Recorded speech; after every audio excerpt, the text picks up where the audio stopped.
IPhone ഭയങ്കര secured ആണ് അല്ലെ? But why?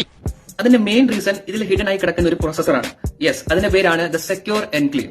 ഇത് ബേസിക്കലി ഒരു മിനി കമ്പ്യൂട്ടർ പോലെ തന്നെയാണ്. അതായത് അതിന്റെ ബ്രെയിനും മെമ്മറിയും അങ്ങനത്തെ കാര്യങ്ങളൊക്കെ അതിലുണ്ട്. ഇതിന്റെ മെയിൻ യൂസേജ് എന്താന്ന് പറഞ്ഞാൽ നമ്മുടെ ഡാറ്റ പ്രൊട്ടക്ട് ചെയ്യാം. ഫോർ എക്സാമ്പിൾ, നമ്മുടെ ഫിംഗർ പ്രിന്റ് ഡാറ്റ, നമ്മുടെ face ID, passcode, health records, ഇങ്ങനത്തെ ഡാറ്റാസ് ഒക്കെ പ്രൊട്ടക്ട് ചെയ്യാം. നമ്മളൊരു കാര്യം സ്കാൻ ചെയ്ത് അപ്ലോഡ് ചെയ്യുമ്പോൾ ബേസിക്കലി അത് ക്ലൗഡിലോട്ടോ അല്ലെങ്കിൽ മെയിൻ സിസ്റ്റത്തിലോട്ടോ ഒന്നും ഇത് ഡാറ്റാസ് പോകത്തില്ല. നേരെ പോകുന്നത് ഈ ഒരു ചിപ്പിലോട്ടാണ്. അതായത് നാളെ നമ്മൾ ആരെങ്കിലും ഇതിലോട്ട് ജയിൽ ബ്രേക്ക് ചെയ്യാൻ നോക്കിയാൽ പോലും ആ ഒരു പർട്ടിക്കുലർ ചിപ്പിനെ നമുക്ക് ക്രാക്ക് ചെയ്യാൻ പറ്റത്തില്ല. അത് സെക്യൂർഡ് ആയിട്ടായിരിക്കും ഇരിക്കുന്നത്. ഫേസ് ഇപ്പൊ സ്കാൻ ചെയ്യുമ്പോൾ അതിനകത്ത് ഓൾറെഡി ഉള്ള ഒരു ഫേസ് ആയിട്ട് മാച്ച് ചെയ്യുന്നുണ്ടെങ്കിൽ അത് യെസ് എന്ന് പറഞ്ഞു കൊടുക്കും, അല്ലെങ്കിൽ നോ എന്ന് പറഞ്ഞൊരു സിഗ്നൽ കൊടുക്കും. ഇത് മാത്രമേ ഇവിടെ നടക്കുന്നുള്ളൂ. ഇതുകൊണ്ട് തന്നെ ഇത് വോൾട്ട് പോലാണ് ഇവിടെ ആക്ട് ചെയ്യുന്നത്, ഒരു എന്താ പറയുക, ഒരു സെക്യൂർഡ് വോൾട്ട്. സോ ഈ ഒരു റീസൺ കാരണമാണ് ഐഫോൺ ഇത്രയും സെക്യൂർഡ് ആവാൻ കാരണം, നമ്മുടെ ഡാറ്റാസ് ഇത്രയും പ്രൊട്ടക്റ്റഡ് ആവാൻ കാരണം. നിങ്ങളുടെ ഐഫോൺ ഉള്ള ഫ്രണ്ട്സിന് ഈ ഒരു ഡീറ്റെയിൽസ് അയച്ചു കൊടുക്കുക, ലൈക്ക് ചെയ്യുക, ഷെയർ ചെയ്യുക.